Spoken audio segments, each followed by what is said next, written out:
Ini alhamdulillah hari ini kita bisa hadir di dalam kajian rutin kita, kajian malam Kamis dengan tema sebuah pertanyaan. Hadisnya sudah sahih kok tidak dipakai? Kita hari ini nih pertanyaannya agak-agak kok sahih kok tidak dipakai? Kan seolah-olah hari ini kan kalau kita ngaji Pak ya, dulu Bapak kalau ngaji kan nggak pernah tuh Pak nanya ke ustadznya, Pak Ustadz kalau ini nih nawaitu sama gotin itu ada hadisnya kan nggak pernah nanya Pak ya. Hari ini kalau kita ngaji nanyanya nggak cuma ada hadisnya atau tidak, Pak Ustadz hadis yang disampaikan tadi sahih atau tidak. Kalau ustadznya nggak bisa jawab, wah Pak Ustadz ini nggak tahu hadis sahih, gitu Pak ya. Nah, hari ini materinya lebih keren lagi. Ustadznya sudah bilang hadisnya sahih, tapi kok nggak dipakai? Emang ada kan gitu ya? Nah, makanya hari ini kita akan mengaji apakah ada hadis yang sudah sahih tetapi tidak dipakai oleh para ulama. Kalau tidak dipakai oleh kita, ya karena kita nggak tahu ada hadisnya kan gitu Pak ya. Tapi oleh ulama malah tidak dipakai. Maka jawabnya begini. Mengenai apakah ada hadis yang sahih tapi tidak dipakai, jawabnya ada Pak. Kenapa? Karena sebenarnya hadis itu dibilang sahih Pak. Pertanyaannya pertama begini. Dulu Nabi pernah nggak Pak bilang ketika meriwayatkan hadis terus sahabatku hadis ini sahih, pernah bilang nggak Pak? Nggak pernah ya Pak ya. Kenapa? Karena kemunculan hadis sahih itu bukan di zaman Nabi. Walaupun dibilang sahih itu sebenarnya awalnya itu bicara tentang valid atau tidak ini dari Nabi. Itu yang pertama. Kalau bicara tentang contohnya apa ada Ustaz? Apa memang ada ini contoh dari hadis yang ditinggalkan gitu? Hadis memang sahihnya gitu. Kalau masih secara teori masih mengawang-awang mungkin ya. Harus ini perlu contoh nih biar paham jamaah kita sekalian. akan coba contohkan. Memang ini sengaja tadi kita bawakan yang katanya kitab yang paling sahih itu katanya kitab apa Pak? Hadis sahih Bukhari. Bapak punya? Di rumah punya? Atau kenal Imam Bukhari Pak? Enggak Pak ya? Tahu mungkin tahu. Kalau punya kitab aja nggak punya Pak, berarti pernah baca nggak? Berarti Bapak nggak pernah mengamalkan hadis sahih Bukhari Pak. Kenapa? Orang nggak pernah baca gitu Pak ya.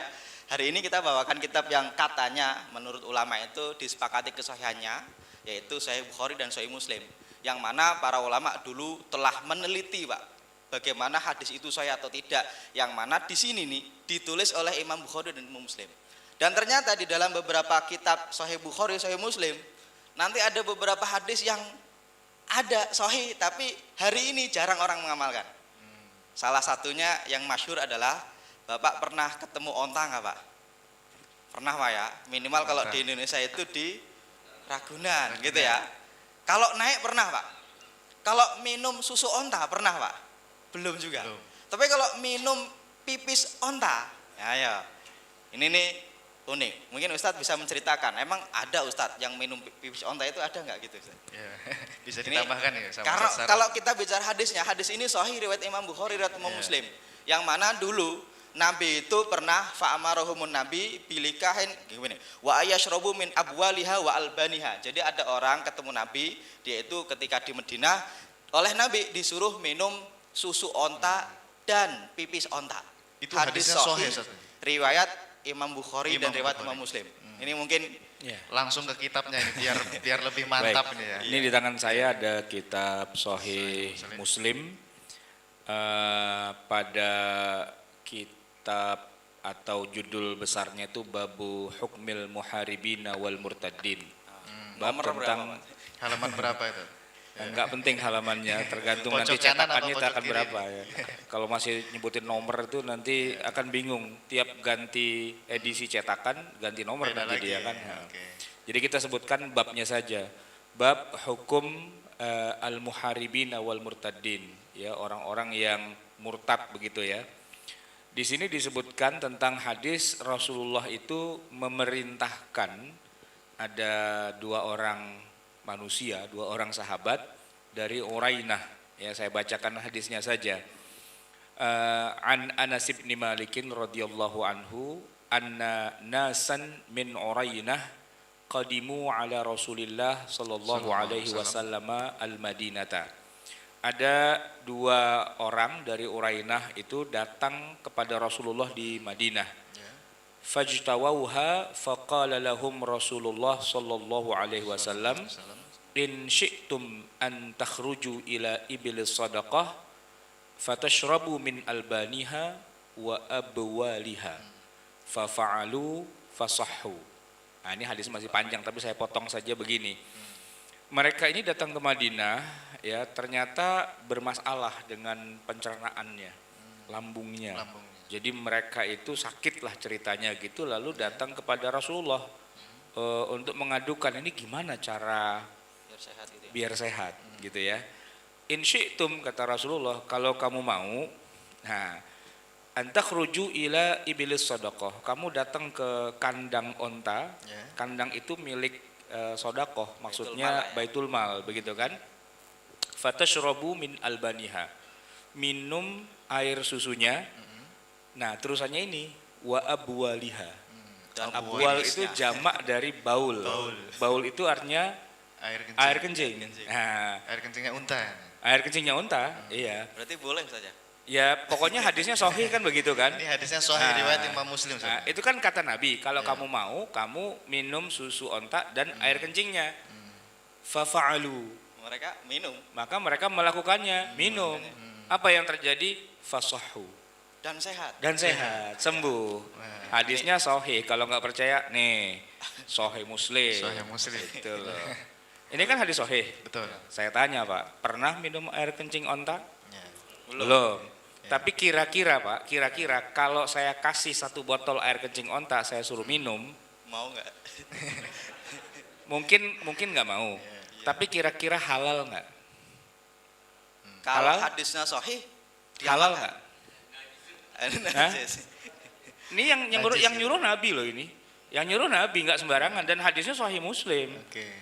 Ini kitab tersahih kedua setelah Quran dan Sahih Bukhari. Nah, ketiganya ini adalah Sahih Muslim. Nabi yang nyuruh. Ini hadisnya jelas ini.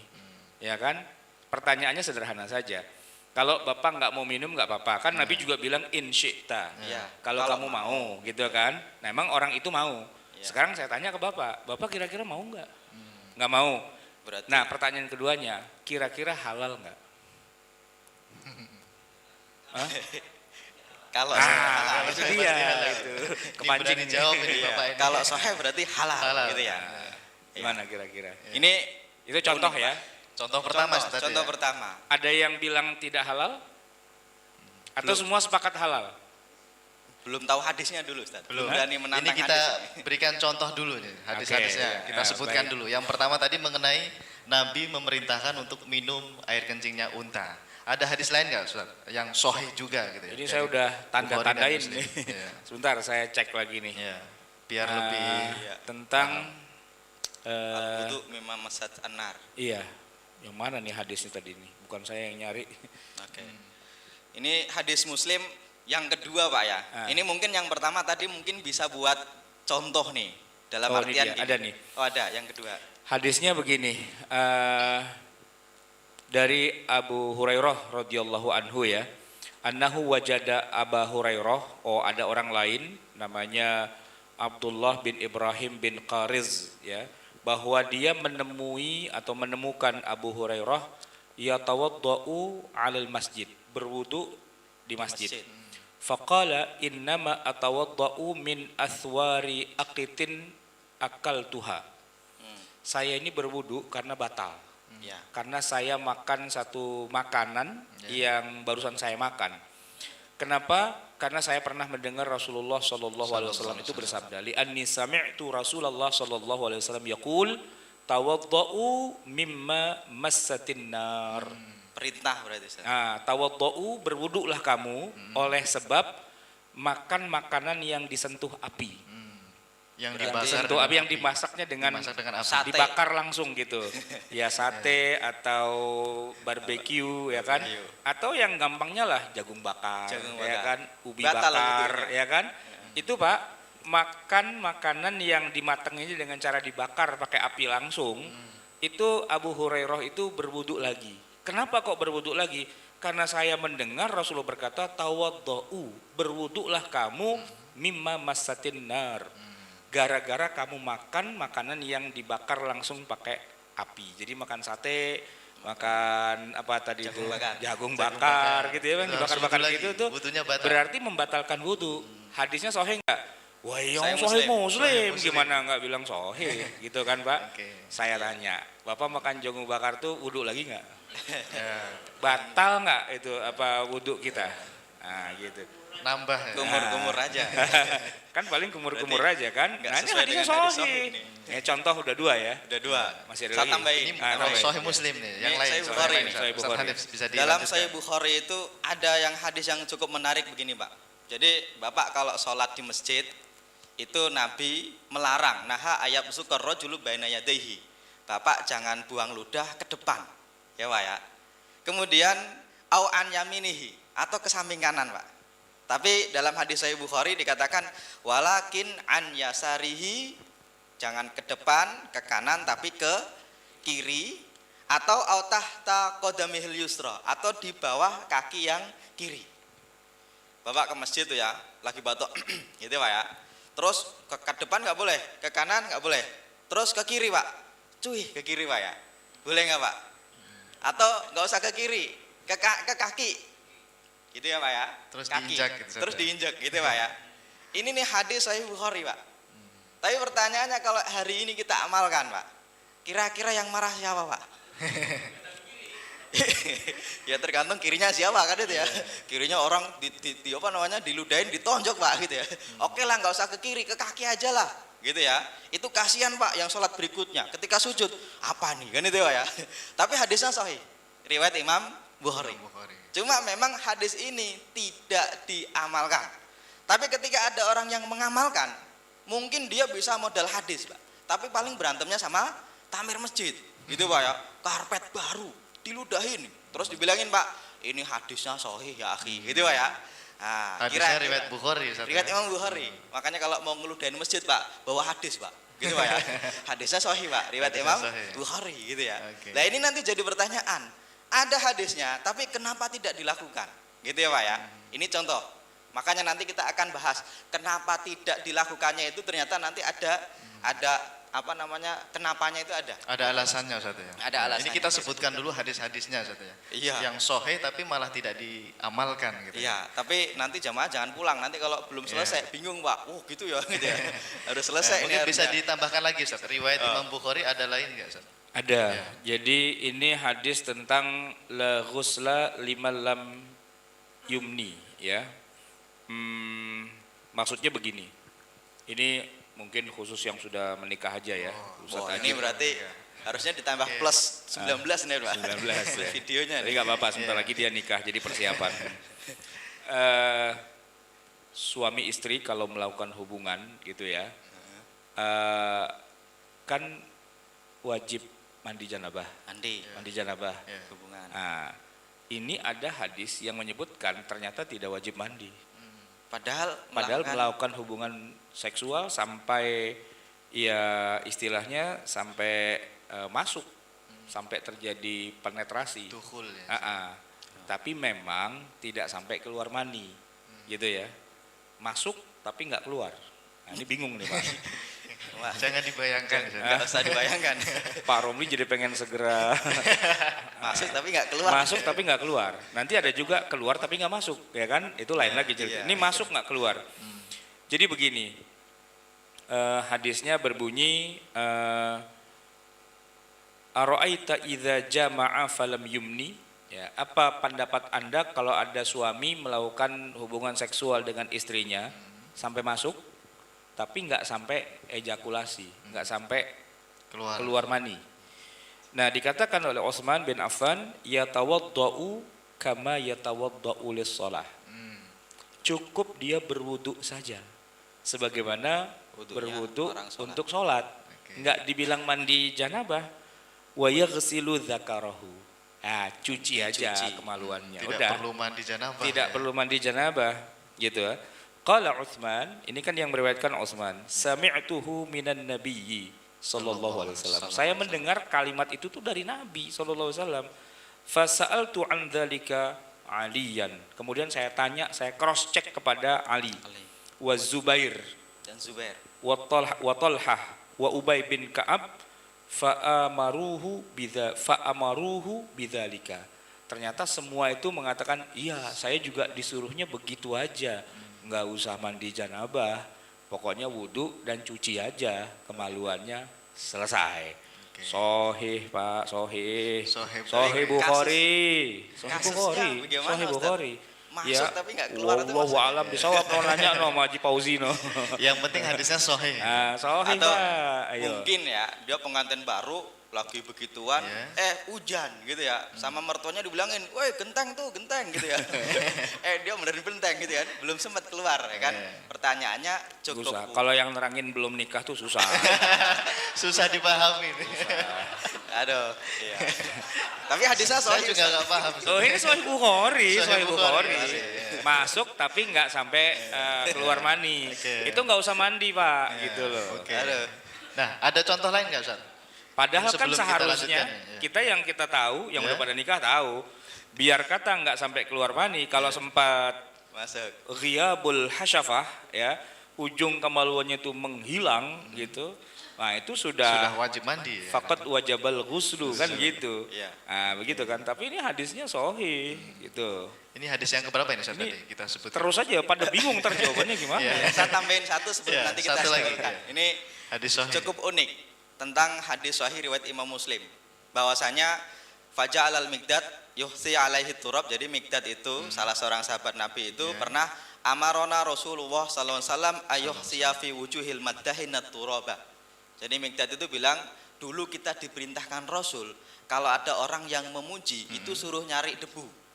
Buat Debunya apa ya? diambil terus taburkan ke mukanya orang yang memuji. Dilemparkan gitu. Dilemparin, misalnya nih, Mas, bajunya bagus, bentar, cari debu dulu. Iya. Dilemparin kemana? Loh kenapa kok ini? Ini perintah Nabi. Tapi memang jarang hari ini ketika orang dipuji, wah tulisannya bagus gitu ya, wah nilai kamu baik gitu ya.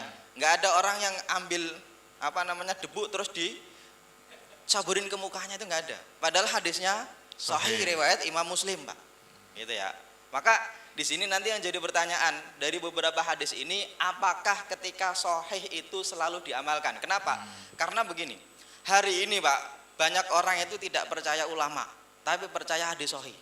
Kenapa? Ulamanya bilang ini begini, sholat tasbih begini, kunut begini, terus ditanya hadisnya sahih nggak? Katanya hadisnya dhaif, terus nggak usah saya amalkan, gitu Pak ya. Kadang-kadang malah menilai ulama itu dengan hadis. Ustadz ini nih kalau ngomong nggak pernah pakai hadis. Kalaupun hadis, Pak Ustadz ini nggak pernah ngomong hadis sahih, gitu ya Pak ya. Maka di sini nih kadang-kadang menyimpulkan sesuatu yang sebenarnya udah dibangun para ulama, bahwasanya hadis sahih itu baru etape pertama, baru tahap pertama kita menyimpulkan suatu hadis, menyimpulkan suatu hukum dari suatu hadis. Ya. Baik Ustaz, tadi antum kan sudah menyebutkan banyak hadis sahih ini. Ya. Dan kenapa kok tidak diamalkan? Ini alasannya apa ini? Kita perlu tahu jawaban dari Ustaz Sani. Hadisnya sudah sahih semua tadi, sahih Bukhari dan Muslim. Tapi kenapa kok tidak diamalkan? Ini sebenarnya kalau kita bicara hadis sahih apakah selalu diamalkan atau tidak, itu sebenarnya sejak zaman Imam Malik pun itu sudah terjadi yang seperti itu. Contohnya adalah salah seorang ulama namanya Ibnu Wahab, salah seorang ulama meninggal tahun 197. Beliau bilang begini, laula Malik walais lahalaktu. Kalau tidak ada ulama namanya Imam Malik dan Imam Alais, saya akan repot, saya akan rusak. Kenapa? Kuntu azunnu, dulu saya menyangka anna kullama ja'ani nabi, segala sesuatu yang datang dari nabi itu yu'malu bihi. Itu pasti diamalkan. Gitu ya. Ternyata tidak. Dan ini dikuatkan oleh pernyataan dari Imam As-Suyuti dalam kitabnya Tadribur Rawi. Beliau menyatakan bahwasanya tidak semua hadis sahih secara sanad itu lantas menjadi produk hukum yang wajib diamalkan. Oke. Dan ternyata contohnya cukup banyak. Makanya nanti jadi pertanyaan berikutnya. Terus kenapa kalau sudah sahih kok tidak diamalkan gitu ya? Iya. Padahal Kalau sudah tadi sahih kan hadisnya. baru contoh kan gitu ya. Perlu kita jawab juga ini supaya Iya, kita betul. paham. Gitu. Ini kalau kita bicara mengenai defaultnya Pak, aslinya Pak ya. Kalau hadis sudah sahih memang diamalkan kan gitu Pak ya. Cuma kalau kita nurutin semua hadis sahih pasti diamalkan, kita bingung tadi Pak. Ketika membaca hadis, kok begini ya? Kalau kita makan sate berarti wudhu, kan gitu Pak ya? Kan kita bingung tuh. Para ustadz ini memang suka membingungkan Pak. Makanya kita jawab gini. Kalau kita bicara mengenai permasalahan hadis sahih, begini. Sahih dan tidaknya suatu hadis itu sebenarnya tadi adalah produk ijtihadi para ulama. Dalam artian tadi saya sebutkan Pak ya, Dulu Nabi ketika meriwayatkan hadis innamal a'malu binniyat gitu misalnya nih ya, Nabi tidak pernah mengatakan kepada Umar, Umar hadis ini sahih, tidak gitu Pak ya. Kenapa? Karena permasalahan hadis itu ada dua. Yang pertama berkaitan dengan valid atau tidak hadis ini dari Nabi, yang mana kita kaji dalam bab sanadnya Pak ya. Yang kedua, kalau memang itu sahih, terus bagaimana ulama mempelajari hadis ini, isinya bagaimana? Atau matan dari hadis itu sendiri. Kenapa? Karena banyak hadis yang dikatakan sahih, ternyata Pak secara sanad itu kadang-kadang oleh ulama lain itu dikatakan dhaif. Contohnya apa itu Ustaz? Oke. Makanya kita akan coba teliti satu persatu Pak ya, mulai dari yang sanad dan ke matan. Bapak tahu sanad Pak ya? Jadi begini Pak, Imam Bukhari itu dapat hadis itu kan dari guru-gurunya. Kenapa? Karena Imam Bukhari itu meninggal tahun 256 Hijriah. Artinya dia dapat hadis itu enggak langsung dari Nabi tapi melalui jalan. Gitu ya. Kalau kita bicara sanad hadis, pertanyaan pertama begini. Siapa yang berhak menetapkan hadis ini sahih atau tidak sahih? Apakah sahih hanya sahih Bukhari dan sahih Muslim? Gitu ya. Ini kan dua pertanyaan nih. Betul. Ini. Lah, kalau ditanya siapa yang paling berhak menetapkan hadis ini sahih atau tidak? Ya kembali kepada ulama yang kompeten di bidang itu. Dan ternyata dalam penetapan hadis itu sahih atau tidak, para ulama berbeda pendapat terkait sahih tidaknya suatu hadis. Jadi status hadis pun diperselisihkan oleh para ulama. Contohnya nih ya. Kalau kita bicara tentang bab kunut. Bab kunut. Wah, doa kunut subuh ini. Ya. Ini kan jadi permasalahan yang tidak habis oleh waktu gitu ya. Bahkan masjid itu bisa berantem gara-gara yang satu imamnya kunut, yang satu tidak kunut. Kalau pas imamnya tidak kunut, ini nanti jamaahnya mufarokoh gitu ya. Tidak nah, mau sholat. Kalau imamnya kunut, jamaahnya nggak kunut, nanti dia nggak amin gitu ya. Nah, karena apa? Bid'ah kan gitu ya. Nah ini nih sebenarnya kan masalahnya berkaitan dengan siapakah yang berhak menetapkan hadis ini sahih atau tidak. Nah di sini para ulama hadis pun mereka juga mengakui bahwasanya dalam penetapan hadis itu juga ada perbedaan pendapat. Contohnya Imam At-Tirmidzi di dalam kitabnya Al-Ilal beliau mengatakan wa qad ikhtalafal a'immatu min ahlil ilmi fi tad'ifir rijal kama ikhtalafu fi siwadalika minal ilmi. Jadi orang-orang ahli ilmu dalam hadis pun mereka juga berbeda pendapat terkait menetapkan hadis ini sahih atau tidak, karena orangnya, pembawanya itu juga menjadi perselisihan. Oke. Apalagi termasuk salah satunya adalah Imam Ibnu Taimiyah juga bilang begitu. Beliau bilang begini, walil ulama'i birrijali wa ahwalihim fi dzalika minal ijma'i wal ikhtilaf. Mislama li ghairihim min sa'iri ahli ilmi fi ulumihim. Ini memang ilmu tentang mustalah hadis ini para ulama juga berbeda pendapat terkait status sahih atau tidaknya. Nanti gitu ya. kita sebutkan contoh-contohnya Ustaz ya, tentang khilafiyah para ulama dalam menentukan status hadisnya. Ini saya ingin beralih kepada Ustaz Sarwan ya. Di zaman sekarang ini Ustaz, orang itu maunya itu madhabnya madhab hadis sahih. Tidak mau ikut madhab ya Hanafi atau Maliki, Syafi'i dan Hambali. Maunya madhabnya yang hadis sahih saja gitu. Gimana pendapat antum Ustaz mengenai hal ini? Ya sebenarnya madhab yang Syafi'i dan sebagainya pun juga menggunakan hadis sahih juga. Malah dia sudah lebih jauh. Ibarat kita makan nasi kebuli, ya, jadi lapar nih ngomong nasi kebuli ya. Itu Pak udah mateng, udah jadi, tinggal disantap. Udah ada bumbunya, udah ada kambingnya, udah ada acarnya dan semua, tinggal santap.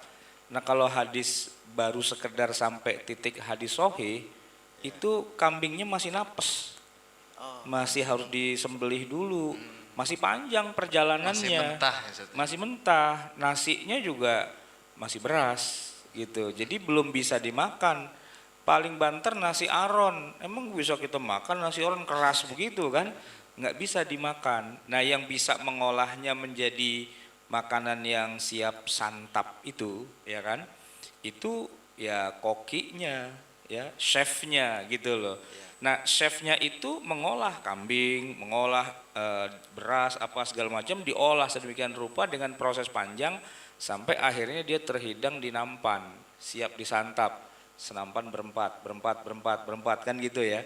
Nah itu ibaratnya begitu. Saya ingin memudahkan saja perbandingannya. Jadi Kalau baru sekedar hadisnya sahih, ya emang sahih.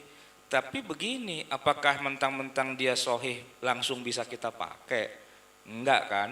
Kenapa? Ya tadi kan udah saya bacain itu semua, hadisnya sahih. Sahih enggak bahwa Rasulullah tuh punya istri ada 9? Sahih enggak? Sahih. Tapi apa boleh kita nikah istri 9? Kata Pak Haji Romli, atau aja kagak 9. Gimana? Kan gitu ya. Nah artinya apa? Hadisnya sahih sih nggak ada masalah, sahih memang benar. Tapi apa yang sahih itu di masa Nabi kan belum tentu langsung bisa ditarik kesimpulannya. Kenapa? Nah ini saya mau jawab sekalian aja ya. Yang masalah minum air kencing unta itu kan hadisnya sahih. Tetapi oleh kebanyakan ulama itu tidak diterima. Kenapa tidak terima? Karena ini yang nomor 1 ya, karena dia mengalami ta'arudul athar, konflik dengan hadis-hadis sahih yang lain, bahkan konflik dengan ayat-ayat Al-Quran. Konflik, kenapa?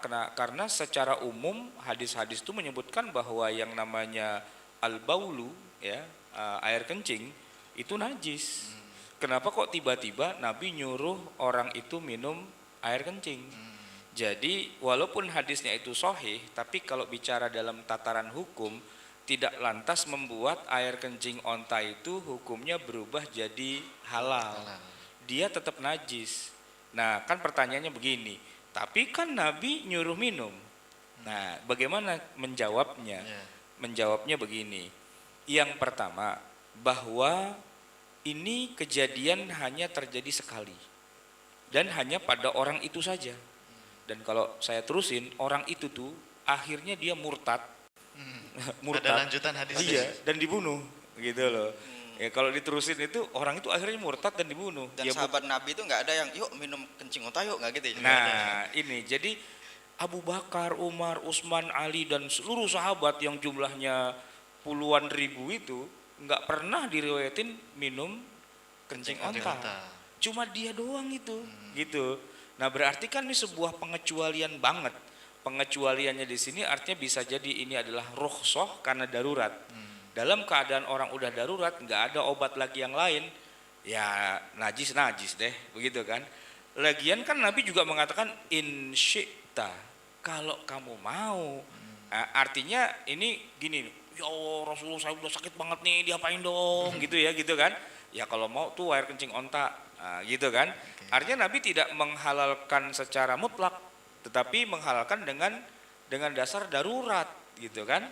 Nah, yang jadi masalah adalah ada orang, ya ulama juga sih, yang mengatakan enggak itu enggak darurat, ya berarti semua air kencing onta itu halal, gitu. Ini mazhab apa itu, Ustaz? Nah itu kalau dirunut-runutkan tuh ternyata para ulama di kalangan mazhab Hambali memang, yang memang nih ya karakteristik mazhab Hambali itu rada-rada tekstual, rada-rada tekstual. Jadi bunyi hadisnya gitu, ya gitu dah, gitu kan, tanpa mempertimbangkan bahwa ini mengalami ta'arud loh, mengalami kontradiksi yang panjang begitu kan. Nah sehingga kalau ditanya kenapa begitu ya tauqifi, jawabannya ya memang begitu udah gitu. Padahal kan para ulama yang lain, jumhurul ulama dari mazhab Hanafi, Maliki dan juga Syafi'i, yaitu boleh dibilang mayoritas ya, jumhur mengatakan itu tetap najis. Dan kalau diminum dalam kasus itu ya itu darurat gitu, sebuah pengecualian. Nah, atau malah nanti ada yang bilang oh itu mansukh, hadis itu mansukh, sudah tidak berlaku lagi. Dulu pernah dihalalkan, tapi setelah itu kemudian sudah tidak boleh.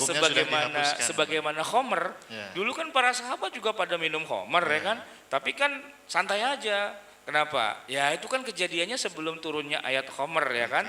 Nah setelah turunnya ayat khomer ya udah nggak boleh, gitu kan. Jadi nggak usah bingung dulu. Ya di hadisnya boleh minum air kencing onta. Kapan kejadiannya? Nah nanti bisa jadi ada hadis lagi yang lain yang kemudian menasakh, menghapus kebolehan itu. Kan nikah mut'ah juga awalnya boleh, ya kan boleh. Tapi kalau itu mengalami penghapusan, umat-umat terdahulu juga banyak yang begitu. Contoh nih ya, di zaman Nabi Adam itu boleh loh menikah dengan saudarinya sendiri. Karena nggak ada orang lain. Ya nggak ada orang lain kan. Mau nikah Bahkan sama siapa? Nabi Adam itu nikah tidak pakai wali, tidak pakai saksi. Iya, siapa saksinya? Nggak ada saksinya siapa, nggak ada walinya gitu kan, nggak ada KUA-nya dan sebagainya. Tapi kan di zaman itu, lalu kayak hukumnya kan berubah. Tapi bahwa Nabi Adam itu tidak pakai wali, tidak pakai saksi, sahih nggak? Sahih. Sahih, memang sahih. Sahih itu, ya siapa yang mau jadi saksi, siapa yang mau jadi wali kan nggak ada. Ya kan orang Hawa itu diciptakan dari tulang rusuk gitu ya istilahnya kan, bapaknya siapa? Nggak ada kan. Nah, itu sahih hadisnya. Tapi apakah sekarang kita bisa bilang, udah deh kita kawin gak usah pakai wali, kenapa? Kan Nabi Adam juga nggak pakai wali. Nenek, begitu itu kan hadis nggak pertama bisa, sudah begitu. terjawab Ustaz ya. Iya. Ya. Yang kedua nih Ustaz, mengenai hadis batal atau tidaknya wudu seseorang ketika makan makanan yang dibakar dengan api. Memang hadisnya sahih ya, bahwasanya awalnya tawadhu mimma masatin nar itu kalian wudulah setelah makan sesuatu yang kena api, kan itu ya. Hanya saja memang dalam hadis berikutnya itu memang ada bahwasanya karena akhirul amro ini dikatakan bahwasanya ternyata hadis itu dinasah. Ini nih salah satu kenapa hadis sahih tidak diamalkan. Karena dinasah dengan hadis yang lainnya. Dan ini nasahnya jelas. Dikatakan bahwasanya karena akhirul amraini min Rasulillah sallallahu alaihi wasallam tarkul wudu mimma massatin nar. Hadis sahih riwayat Imam Muslim. Makanya kemungkinan pertama bahwasanya hadis sahih tidak diamalkan karena tidak sudah tidak digunakan atau dinasah. Gitu ya. Sudah dihapus hukumnya. Sudah dihapus hukumnya, cuma tulisannya masih. Gitu. Ini enggak hanya cuma berlaku di dalam hadis yang mungkin sahih mungkin tidak. Di Quran yang pasti sahih pun ada ayat yang tidak digunakan. Gitu ya. Kenapa? Alasan pertama karena dinasah. Dan alasan yang ini juga menjawab kepada yang tadi contoh yang sebelumnya tentang jima tapi tidak keluar mani. Apakah wajib wudu atau wajib mandi? Kalau Utsman bin Affan dia itu bilang, saya dengar dari Nabi, saya mengkonfirmasi kepada Ali, kepada Zubair bahwasanya Nabi cuma menyuruh wudu saja. Tetapi hadis ini dinasah dengan hadis berikutnya yaitu idza jalasa baina syu'abihal arba tsumma jahada faqad wajabal ghusl. Ini hadis dikatakan hadis sahih Bukhari Muslim, dikatakan bahwasanya ketika orang itu sudah memasukkan itunya kepada itunya gitu ya. Itu walaupun belum keluar faqad wajaba al-ghusl, maka telah wajib mandi gitu ya. Makanya kemungkinan pertama hadis sahih kok tidak diamalkan adalah karena dinasah. Itu kemungkinan itu salah pertama. satu alasan. Kenapa kita tidak mengamalkan hadis sahih karena dinasah. Oke. Tadi Ustadz menyebutkan juga ini alasan yang lainnya karena status hadis kesahihan hadis itu khilaf katanya. Ini juga nanti jadi perdebatan. Ya. Kenapa? Karena kalau ada orang bilang hadisnya sahih gitu ya, maka pertanyaan pertama adalah siapa yang mensahihkan. Kenapa? Karena kadang-kadang ulama berbeda gara-gara yang satu bilang sahih, yang satu bilang dhaif. Contohnya apa? Kunut subuh. Kunut subuh dalam mazhab Syafi'i yang mana disahihkan oleh Imam Al-Baihaqi gitu ya. Hadis mengenai kunut subuh itu. Kunut subuh. Lam yazal yaknut hatta faraqad dunya. Itu kan sahih itu. Dalam mazhab Syafi'i hadis itu sahih. Dan Al-Musbit yang menyatakan ada itu diutamakan daripada yang mengatakan tidak ada. Gitu. Lalu bagaimana kalau ada orang bertanya Ustaz? Itu sahih itu hadisnya ya. Iya. Menurut mazhab Syafi'i, bahkan Maliki juga mensahihkan hadis tersebut. Tapi di dalam salah satu perawinya itu kalau tidak salah ada perawi namanya Abu Ja'far Ar-Razi yang dinilai oleh para ulama dhaif atau lemah. Bagaimana Ustaz? Oke. Ini agak-agak berat memang kajiannya. Karena sudah agak masuk kepada salah satu rawi gitu ya. Sudah pembahasan sanad. Iya. Makanya saya bilang begini Pak, sahih tidaknya hadis itu kan bukan wahyu Pak ya. Kenapa? Karena kita menilai satu persatu hadis ini ketemu sampai kepada Imam Al-Baihaqi itu melalui beberapa orang. Kalau satu orang ini ada yang bilang oh dia itu hafalannya sedikit gitu Pak ya. Yang satu bilang oh dia hafalannya banyak. Ini kan berbeda dalam menilai suatu hafalan. Dan hebatnya lagi Pak, yang dinilai itu enggak hanya cuma seleting. Seleting itu maksudnya selevel gitu ya. Seangkatan. Saya kasih pertanyaan begini. Bapak bisa enggak kalau hari ini ditanya hari ini siapa yang paling kuat hafalannya itu bisa enggak Pak? Susah. Kenapa? Kan enggak ada fit and proper testnya hafalan. Ya Pak ya. Apalagi yang dinilai itu enggak hanya cuma yang seangkatan, yang ulama-ulama terdahulu. Makanya tadi ada ulama yang siapa namanya? Abu Ja'far Ar-Razi itu oleh Imam Ahmad memang dikatakan dia itu kuat. Kan gitu ya. Oleh beberapa ulama yang lain dikatakan dia itu lemah. Dilemahkan. Nah ini kan jadi bingung juga. Terus kita pakai yang mana kan gitu ya. Nah, makanya perbedaan pendapat di dalam sahih tidaknya hadis itu juga mempengaruhi. Kenapa yang satu bilang sahih, yang satu bilang dhaif. Kenapa ya? Karena ada sisi-sisi humannya.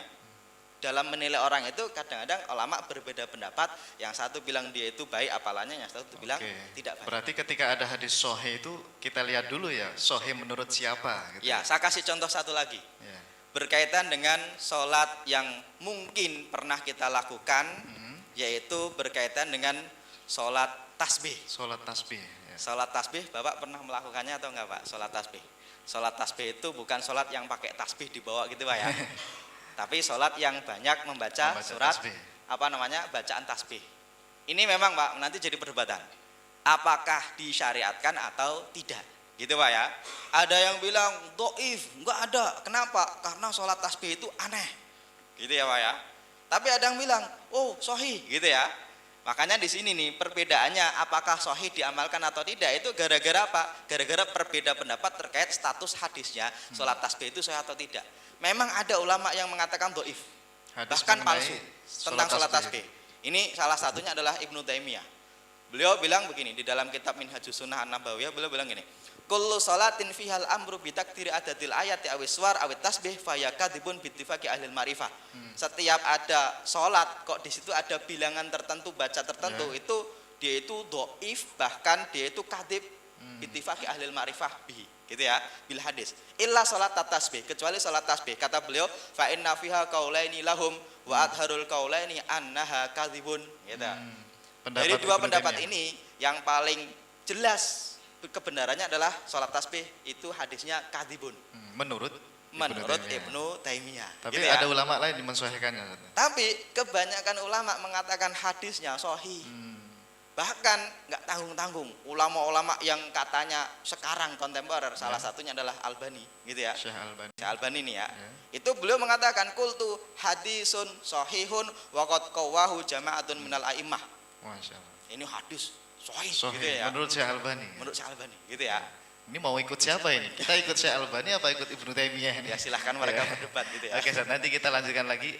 Mungkin ada pertanyaan atau tambahan ini Ustaz dari antum sebelum kita buka sesi tanya jawab ini. Ya, silakan. Iya, jadi saya mungkin membuat semacam kesimpulan secara umum aja.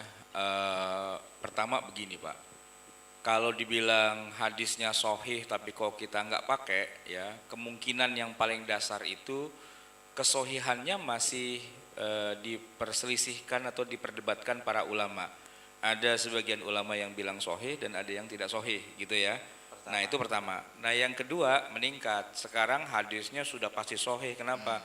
Kan ada di Bukhari, ada Muslim, ya kan? Seluruh ulama sepakat lah. Pokoknya kalau di dalam Bukhari Muslim itu pasti berarti sahih. Hadisnya sudah pasti sahih. Judulnya saja itu kan sudah sahih Muslim, sahih Bukhari. Berarti isinya sudah pasti sahih. Tapi walaupun ada di sini hadisnya, belum tentu bisa kita pakai juga. Dengan sebab apa?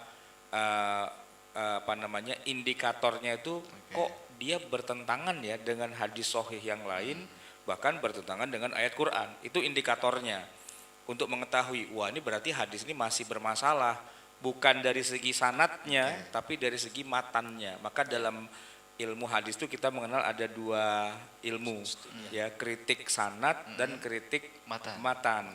Kritik sanad itu ngomongin tadi sahih apa enggak sahih. Tapi kalau kritik matan ini yang kita teliti ini adalah isi hadisnya. Masih berlaku apa enggak? Jangan-jangan ada hadis yang sahih juga yang datang kemudian yang menganulir hadis tersebut. Itu yang disebut dengan istilah tadi namanya nasakh gitu ya. Nah, bisa jadi dia tidak dinasakh, bisa jadi ya. Tapi memang cara memahaminya yang keliru. Cara mengistidlal, cara menarik kesimpulan hukum. Tadi belum sempat saya bacakan, tapi saya kasih contohnya begini Pak. Suami istri itu sentuhan kulit itu batal nggak wudunya? Batal nggak Pak? Batal kan? Tapi begini Pak. Nabi itu pernah malam hari waktu lagi sholat itu, ya kan, itu memindahkan kakinya Aisyah. gitu kan. Dan ini hadisnya sahih, memindahkan kakinya Aisyah. Dan Nabi terus sholat saja, nggak pakai wudhu lagi. Nah itu kan secara sanad itu kan sudah sahih. Iya. Harusnya berarti kan kalau kesimpulan singkatnya begitu ya, nggak batal. berarti nyentuh istri nggak batal. Oke. Tapi kenapa para ulama wabil khusus dalam madzhab Syafi'i mengatakan kok batal gitu kan? Lalu bagaimana dengan hadis ini? Hadisnya Kan sahih. nggak bisa ditolak. Wah hadisnya nggak sahih, enggak. Hadisnya tetap sahih. Terus gimana memahaminya begitu? Ini yang disebut dengan istidlal. Istidlal sederhana saja dalam madzhab Syafi'i, walaupun dipegang, tapi kan ada hail, ya kan? Kemungkinan ada hail. Ada apa namanya? Penghalang. Kan Aisyah, kan Nabi sholat, Aisyah di depannya, masa telanjang bulat sih? Itu kan gak jadi sholat Pak, gitu kan? jadi anak itu kan, gitu. Nah, artinya kan Aisyah tuh pakai baju, jadi walaupun kakinya dipindahin kan masih ada hailnya gitu, masih ada penghalangnya. Nah, maka jadi tidak batal, gitu kan? Sementara yang lain bilang enggak, Aisyah telanjang bulat di situ, gitu. Jadi dipegang, makanya megang istri nggak batal yuk, dalilnya itu kan kejadiannya sama-sama sahihnya.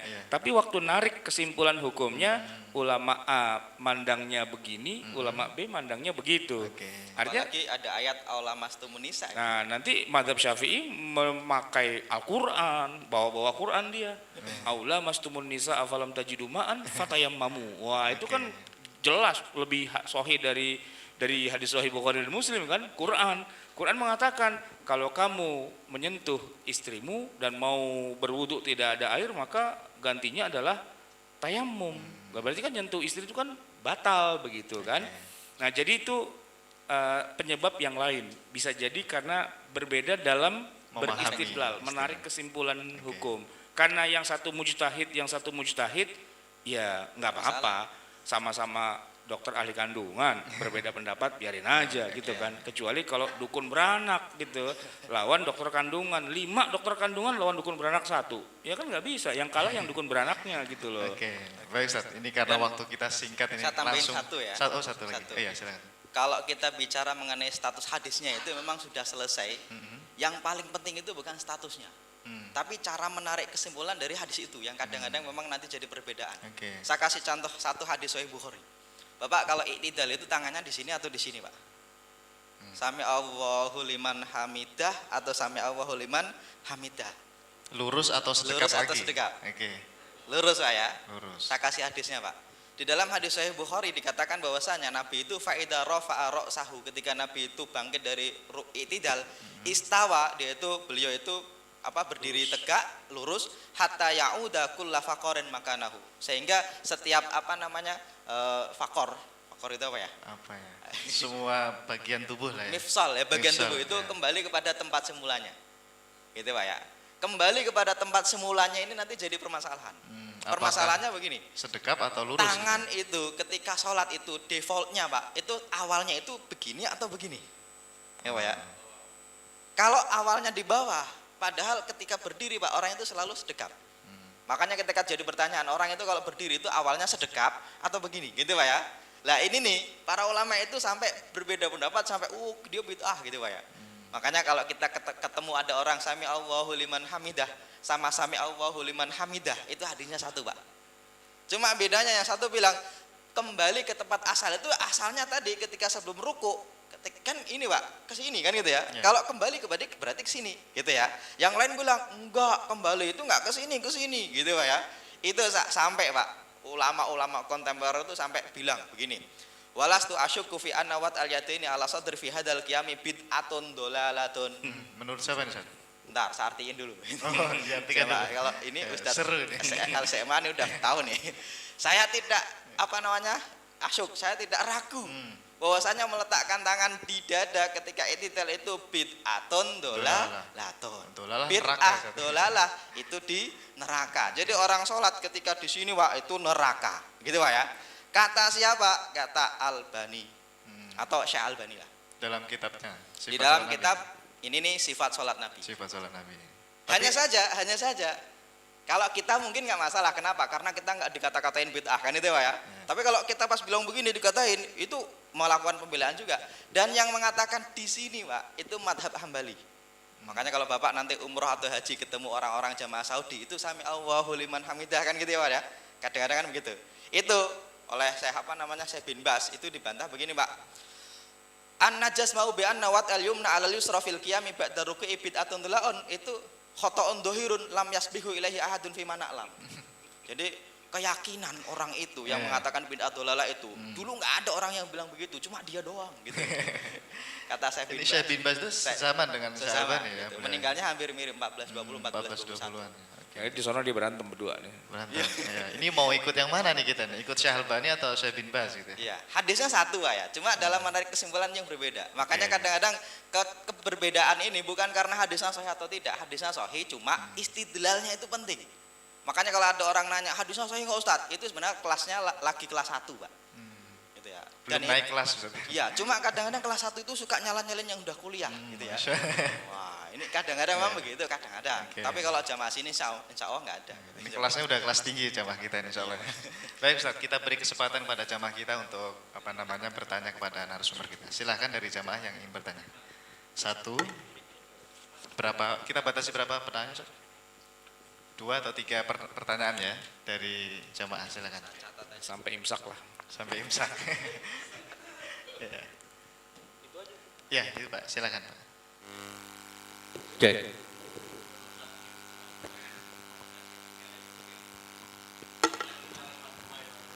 Waalaikumsalam.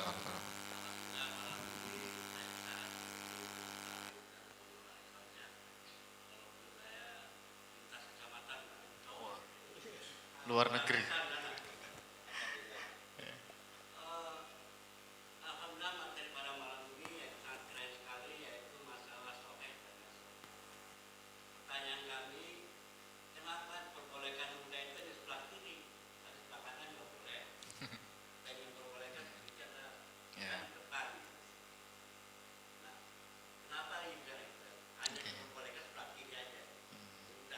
Oke, satu saja Pak ya pertanyaannya. Ya. Oh, satu lagi. Ya. Ya. Pertanyaannya harusnya kemarin Pak. Ya. Karena di sebagian waktu saya diam aja. Padahal saya di belakang kantor dan. Pertanyaan kedua gini, kemarin itu masalah rame nikah sisi. Ya, kemarin itu. Ya. Ya. Nah, ada di kampung saya itu ini. Katanya kalau hidup kampung itu nggak boleh sambil nafas. Nggak boleh nafas. Dari saya cuma nikah, cuma di keluar semua selesai. Itu nggak boleh nafas. Ya kalau nafas katanya diulang lagi. Tidak sah gitu ya. Oke. Nah, bagaimana Baik, San. Ada 2 pertanyaan ya. Ya. Ada 2 aja. Ya. Kita tampung dulu atau langsung dijawab, San? Tampung dulu ya. Oke. Ya. Harus yang sudah ahli. Oke. Ya, silakan dijawab dulu pertanyaan yang pertama. Oke, memang ini hadis Pak ya, sahih Pak ya. Tidak boleh depan, tidak boleh kanan gitu ya. Memang Nabi pernah marah Pak ketika di masjid itu ada ludah. Ini siapa sih gitu ya. Kalau di zaman dulu untuk menghilangkan ludah itu gampang, ditutupin dengan debu.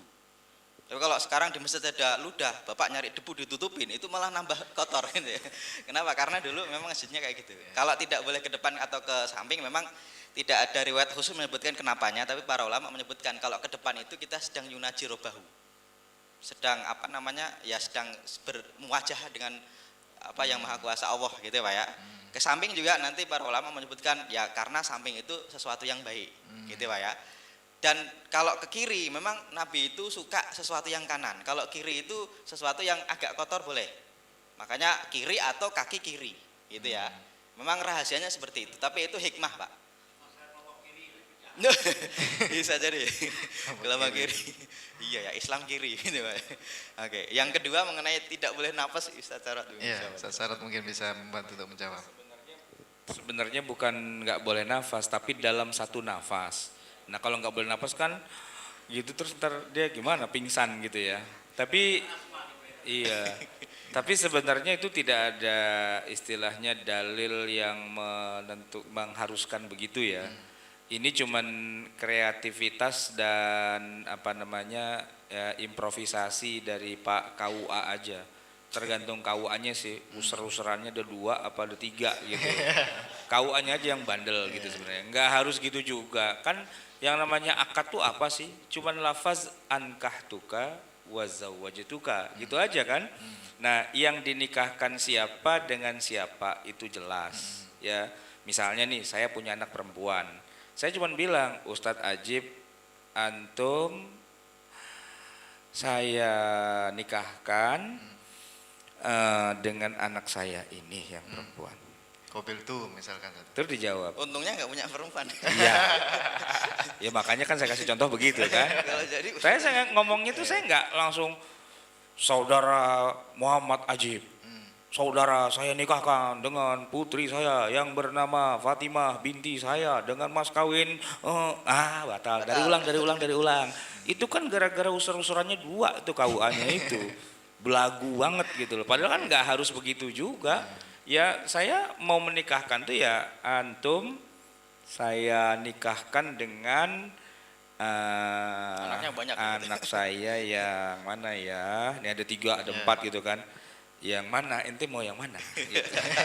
Yang ini apa yang ini gitu kan, boleh milih satu yang ini, nah sama yang ini, terus ente jawab yes gitu, udah selesai. Yes aja gitu kan, nggak usah diulangi lagi, nanti kalau diulangin nggak sesuai dan nggak jadi akhirnya. Itu yang saya bilang, itu kan kreativitasnya dia aja, improvisasinya aja, biar keren gitu, biar ada seru-serunya. Padahal kan itu nggak penting, termasuk juga nggak penting tuh apa, baca syahadat. Masa orang mau nikah suruh baca syahadat? Kalau saya yang suruh baca syahadat, saya tersinggung terus terang. Emang lu kata gue murtad suruh baca syahadat kan gitu ya kan? Apalagi pakai disuruh apa? Disuruh bukan, itu yang perempuannya itu suruh minta izin sama bapaknya. Kan ada tuh ya. Ayahku hari ini aku minta izin gini. Saya bilang, woi emang dari kemarin kagak rapat apa gimana gitu loh. Pakai minta izin baru gini hari gitu kan. Ini kan ya semprol aja itu yang iya kan dibikin-bikin gitu. Padahal kan itu enggak tapi ya kalau emang pada demen ya nggak apa-apa, silakan aja. Tapi nggak harus begitu, nggak harus dalam satu nafas gitu. Gitu aja sih Pak. Bahkan jawabannya. Imam Nawawi Pak Ustadz kalau nggak salah itu dalam kitab Raudatul Thalibin ketika bilang qabil itu tuh boleh didahului dengan muqaddimah alhamdulillahirabbil alamin wassalatu wassalamu ala rasulillah qabil tuh nikah. Itu boleh Pak ya. Apalagi cuma sekedar napas Iya. Ini ceramah dulu. Alhamdulillahirabbil alamin. Wassalatu ala sayyidina Muhammadin wa ala alihi wa sahbihi gitu kan. Ya terus qabil tuh. Ya gitu dong. Boleh. Oke, kita beralih ke pertanyaan selanjutnya. Silakan. Oh ya. Mic-nya bisa dibantu? Diulang. Ya. Pakai mic biar terekam suaranya. Oke.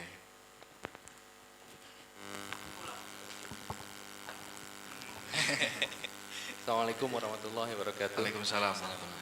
Ada yang mau saya tanyakan Ustadz, gini yang kita tahu ini kan kitab-kitab hadis yang kita tahu itu kutubut tis'ah itu ada 9 kitab hadis. Yang mana dari penjelasan Ustadz tadi bisa kita katakan bahwa itu adalah kumpulan hasil dari ijtihad masing-masing ulama tersebut yang mengumpulkannya. Nah, pertanyaan saya ini, ketika ini adalah sebuah produk ijtihad, sejak kapan sih Ustadz, maksudnya kita itu menganggap, sampai sekarang kita menganggap kan Sahih Bukhari dan Muslim itu adalah lebih soal menjadi referensi kedua setelah Al-Quran gitu, yang menjadikan dia ibaratnya ijtihad yang lebih oke dibandingkan kitab-kitab lainnya. Dan gimana ceritanya itu Ustaz, dan kira-kira apa sebab-sebabnya yang menjadikan hal itu? Terima kasih. Oke. Langsung dijawab Ustaz. Surat mungkin atau saya dulu? Ya, Oke. Antum. Memang gini, kalau kita bicara kitab hadis yang sekarang memang sering diawali dengan HR Pak ya, HR Bukhari, HR Muslim, HR Tirmidzi gitu ya. Ini memang HR itu singkatannya apa Pak? Hadis riwayat gitu ya Pak ya. Ini nih orang yang menuliskan hadis, walaupun ada HR yang tidak menulis hadis. HR Rasuna Said gitu ya. Itu enggak punya hadis harus-harusan itu. Itu memang terkenal dengan mudawin, orang yang mengumpulkan hadis. Yang memang itu tuh kalau kita lihat kehidupan mereka Pak, itu adanya di abad-abad kedua, ketiga. Kita bisa lihat misalnya Kutubus Sittah dulu ya. Mulai dari Imam Bukhari 256, Imam Muslim 261 gitu ya. Kemudian ada Ibnu Majah, Abu Dawud, Tirmidzi, Nasai, kan itu Pak ya. Oke, itu tuh setelahnya. 273 itu Ibnu Majah. Kemudian Abu Dawud itu 275. Kemudian Tirmidzi 279. Kemudian yang terakhir Nasai 303. Itu tuh di abad-abad ke situ, Pak, di abad-abad kedua. Cuma pertanyaannya begini. Ulama sebelumnya itu apa enggak punya hadis gitu ya? Kok yang kita pakai hanya di level itu? Sebenarnya mereka punya Pak, cuma yang mengumpulkan menjadi satu kitab yang kita bisa baca sampai sekarang itu di situ. Walaupun sebelumnya sudah ada, contohnya yang bisa kita baca itu Imam Malik, karyanya Al-Muwatta. Beliau itu lebih dulu 179. Tapi kalau kita lebih dulu lagi sebenarnya tidak mereka. Karena gini, sejarah hadis itu kalau kita kaji mungkin bisa satu pertemuan lagi Pak ya. Di zaman Nabi itu malah dilarang. Wa man kataba anil Quran itu falnya hadis sahih riwayat Imam Muslim. Kalau kalian nulis tentang selain Quran maka dihapus. Maka di zaman Nabi itu nggak boleh ditulis kecuali sahabat Nabi itu pada nulis sedikit-sedikit. Kenapa? Karena takut tercampur Al-Quran. Baru di zaman Umar bin Abdul Aziz, beliau meninggal 101 Pak. Beliau itu menyuruh untuk yuk kumpulin yuk, saya takut indrosal ilmi, takut ilmunya itu pada hilang. Makanya pada ditulis. Yang pertama berhasil menuliskan itu Ibnu Syihab Az-Zuhri. Itu pun belum ada kitab yang kita bisa baca. Tapi mereka bukan tidak punya hadis, hadisnya lebih banyak Pak. Contohnya gini, Imam Bukhari itu menurut riwayat beliau sendiri menyebutkan hafidhu itu mi'ata alfi hadisin sahih, 100.000 hadis sahih gitu Pak ya. Yang mana beliau itu hafal sanad dan matnan, sanad dan matannya. Yang dhaif beliau hafal mi'ata alfi hadisin sahihin, 200.000 hadis sahih, hadis dhaif. Tapi yang ditulis di dalam Sahih Bukhari ini itu tidak 707.000 bil mukarrar terulang-ulang, 4.000 sekian tanpa terulang. Ibarat kata begini, ada orang punya uang 100.000 dibuat beli kok cuma 7.000, kembaliannya berapa Pak? 93.000. Sahih yang tidak ditulis. Kenapa? Khosyatal itolah, takut kebanyakan. Kenapa? Yang sedikit aja Bapak enggak punya, gitu Pak ya. Apalagi 100.000, kan itu ya. Nah, makanya pertanyaan pertama tadi, kenapa kok mulai adanya di Kutubus Sittah? Ya karena kitab sebelumnya itu kita belum bisa melacak keberadaannya. Jadi gitu dia di zaman 4 mazhab itu juga sudah ada hadis sudah ada. Cuma nanti belum ada, dikumpulkan gitu. Belum dikumpulkan walaupun ada juga Al-Muwatta'nya Imam Malik itu ada gitu yang ya. dihafal oleh Imam Syafi'i itu. Betul. Al-Musnad pun karya Imam Ahmad bin Hanbal itu sebelumnya 204 Hijriah. Okay. Nah, ini nih sejarahnya seperti itu. Kenapa? Ya karena hari ini yang kita bisa baca yang paling mudah adalah Kutubus Sittah. Gitu ya. Cuma kenapa kok itu gitu ya? Memang nanti ulama sebelum Imam Bukhari, setelah Imam Bukhari pun mereka itu belum begitu, wah ini yang paling hebat itu belum. Justru yang mengatakan wah hebat ini malah beberapa ulama ahli usul hadis, mustalah hadis itu malah ini Ibnu Shalah. Padahal Ibnu Shalah itu meninggal tahun 643 Hijriah. Artinya sejak agak-agak jauh. Dan beliau itu terkenal ulama yang menuliskan mustalah hadis yang lengkap pertama kali. Namanya Muqaddimah Ibnu Shalah. Beliau bilang, wah kalau kita lihat nih yang paling sahih itu Sahih Bukhari. Kenapa begitu? Karena dari sekian penelitian ulama-ulama hadis kan tidak hanya cuma Imam Bukhari. Yang paling ketat syaratnya itu Imam Bukhari. Gitu ya, syarat sahihnya. Imam Bukhari itu kalau kita lihat syarat sahihnya itu ketat banget. Bahkan lebih ketat daripada Imam Muslim. Satu contoh. Imam Bukhari itu kalau melihat orang ini ketemu nggak dengan orang sebelumnya, itu harus benar-benar ada riwayat kalau dia itu guru murid. Tapi kalau Imam Muslim minimal dia sezaman. Kalau saya ibaratkan begini, kalau saya bilang, saya dulu dengar Pak Harto bilang piye kabare isih penak zamanku toh, gitu ya Pak ya. Ini nih kira-kira Bapak percaya kalau saya itu dengar dari Pak Harto? Mungkin kalau pakai pendapat Imam Muslim mungkin. Kenapa? Karena saya masih hidup ketika Pak Harto itu masih hidup, kan gitu ya. Sudah hidup ketika Pak Harto masih hidup. Itu oleh Imam Muslim kalau pakai standarnya itu mungkin sahih. Tapi kalau standarnya Imam Bukhari nggak bisa. Kenapa? Saya belum pernah ketemu, gitu Pak ya. Dan mana pernyataan itu bukan perkataan Pak Harto.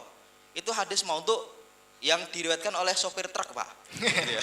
Karena banyaknya di sopir truk kan gitu ya. Tulisan-tulisan belakang truk. Iya. Makanya ini nih kalau kenapanya tadi alasannya begitu gitu ya, dan memang ulama setelahnya itu mengatakan, oh ini nih karya Imam Bukhari itu kok ternyata kuat banget ini hujahnya gitu ya.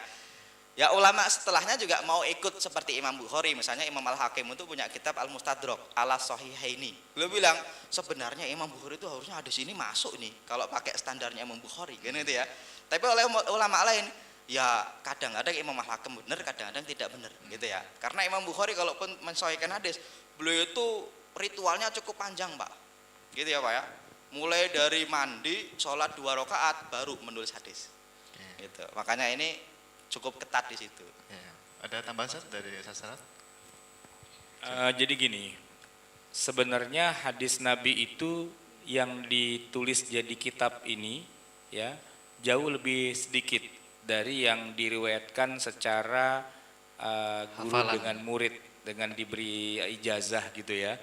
Karena di zaman Rasulullah SAW, di zaman sahabat tabi'in, atba'ut tabi'in itu memang Islam itu disebarkan tuh lewat periwayatan, lewat guru kepada murid gitu, dan itu dihafal.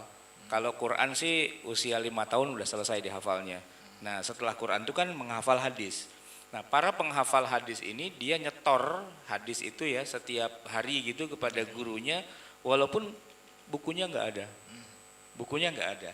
Jadi aslinya itu sebenarnya hadis itu disebarkan lewat jalur periwayatun. Maksudnya tuh meriwayatkan tuh gini, bukan cuman saya dengar dari dia, bukan.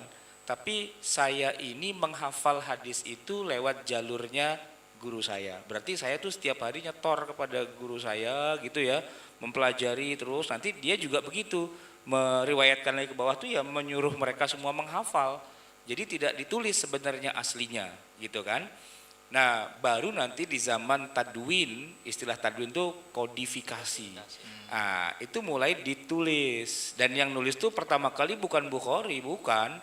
Ya Imam Malik itu wafatnya kan tahun 179. Nah itu dia sudah punya karya namanya Al-Muwatta.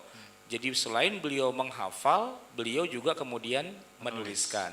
Nah kitab Muwatta yang ditulis itu ya dihafal sama murid-muridnya di seluruh penjuru dunia. Salah satunya anak kecil yang namanya Muhammad itu di Mekah. Nah, lama-lama dia jadi Muhammad bin Idris, lama-lama dia jadi Asy-Syafi'i gitu kan.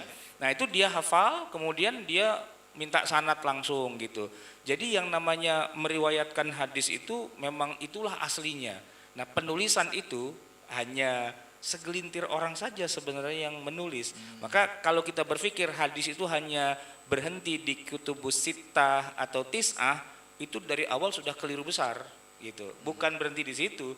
Nanti dan kita kadang-kadang kalau HR, pernah nggak dengar HR Al-Khatib Al-Baghdadi? Pernah dengar nggak? Nggak pernah dengar kan? HR Syafi'i, nggak pernah dengar kita. Padahal itu kan hadis bukan? Ya hadis juga. Malah HR Syafi'i itu lebih dekat kepada Rasulullah. Karena Syafi'i itu gurunya siapa? Kan Imam Malik. Imam Malik gurunya siapa? Nafi gurunya langsung sahabat Nabi Ibnu Umar gitu kan. Nah tapi kita kan di tengah masyarakat kita nggak pernah tahu ada HR Syafi'i. Kenapa? Karena Al-Imam Syafi'i dia hafal hadis banyak dan dia pakai dalam beristidlal.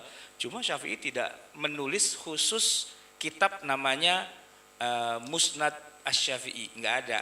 Beliau tidak menulis. Nanti yang menulis itu adalah orang-orang udah tahun keberapa, dikumpul-kumpulin dari mana-mana. Ini riwayatnya Syafi'i, baru sekarang terbit buku namanya Musnad Asy-Syafi'i. Itu riwayat siapa? Ada riwayat Sanjar, riwayat apa sebagainya. Nah, Imam Syafi'i sendiri itu tidak menulis. Tapi kalau tidak menulis bukan berarti dia nggak ngerti, bukan. Dia pakar, tapi nggak nulis gitu kan. Ustadz Ajib ini kalau bicara mukul rebana itu dia jagonya loh, dia ngajar di mana-mana. Tapi nggak punya buku tentang teknik memukul rebana. Apakah dia dianggap berarti goblok nggak ngerti rebana? Enggak juga. Tidak punya buku hadis yang dia tulis bukan berarti dia goblok, enggak. Karena mungkin dia punya kesibukan yang lain yang jauh lebih penting seperti Imam Syafi'i. Kenapa nggak nulis Musnad Syafi'i misalnya gitu kan? Kalau cuma nulis hadis mah itu ya biasa aja, nggak ada hebat-hebatnya.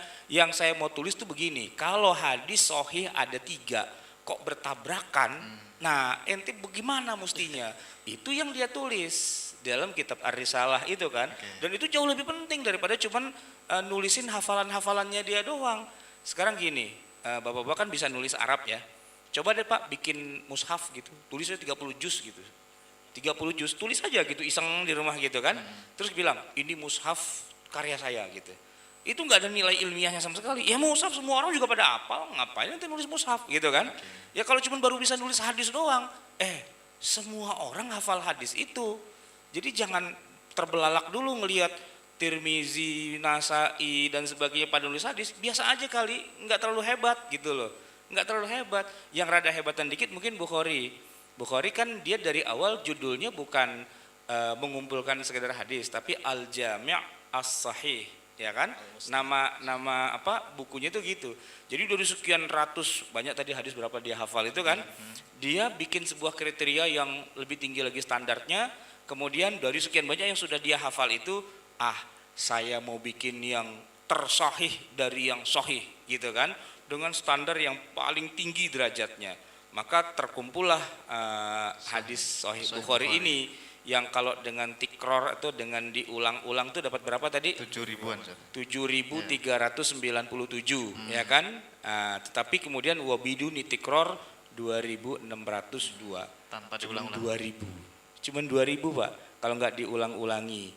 Berarti kan dikit banget yang disohihkan oleh Bukhari di dalam kitab ini. Tapi nanti Bukhari mengatakan ada juga sohih tapi nggak masuk kitab saya. Nanti derajat kesohihannya udah sedikit berbeda kan begitu ya. Nah itu baru dari Bukhari, belum dari Muslim, belum dari yang lain. Nah standar kesohihan setiap ulama kan pastinya beda-beda juga gitu kan. Jadi ya kurang lebihnya begitu. Maka orang kalau baru sekedar tahu kutubus sittah, apalagi kutubus tis'ah, itu yang bilang tis'ah itu siapa sebenarnya? Antum tahu nggak? Siapa yang bilang kok tis'ah sih, kok 9 sih? Siapa? Kenapa 9 ya? Kenapa 9? Apakah Wali Songo? Bukan, itu orientalis yang mengumpulkan dari 9 kitab menjadi satu Mu'jam al-Mufahras. Dia kan lagi mau bikin ensiklopedia hadis.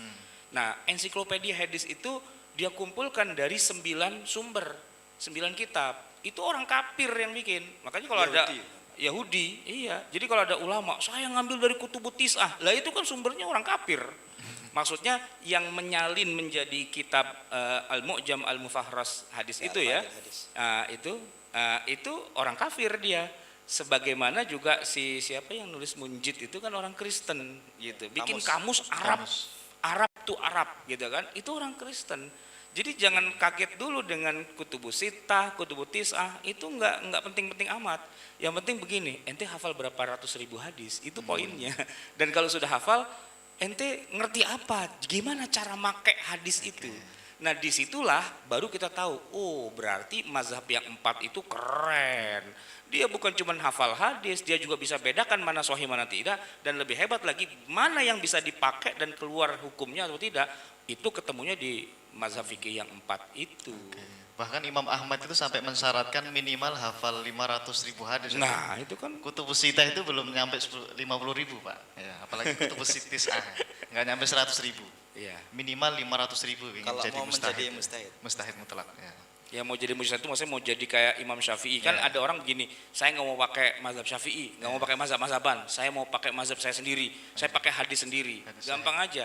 Berapa ratus ribu hadis ente hafal? Ya kalau kitabnya banyak saya di rumah, bukan itu, ente hafal berapa? Nah, kalau saya nggak hafal satu pun, jangankan jadi mujtahid mutlak, jadi ahli hadis pun udah nggak sah. Karena ahli hadis, seorang muhaddis itu minimal 100.000.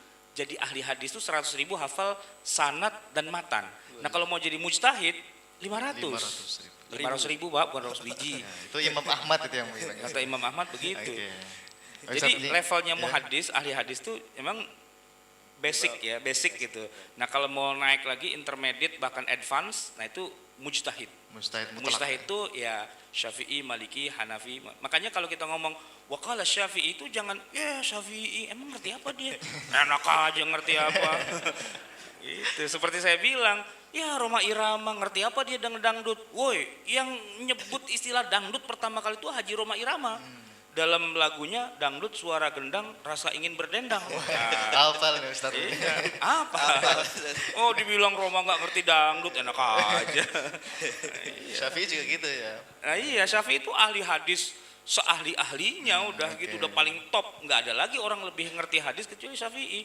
Masa Syafi'i dibilang wah Syafi'i bego, hadisnya dhaif melulu. Ya anak kemarin sore bilang Syafi'i bego, enak aja ini kalau nggak kita pelintir palanya gitu ya. Oke, terima kasih atas jawabannya.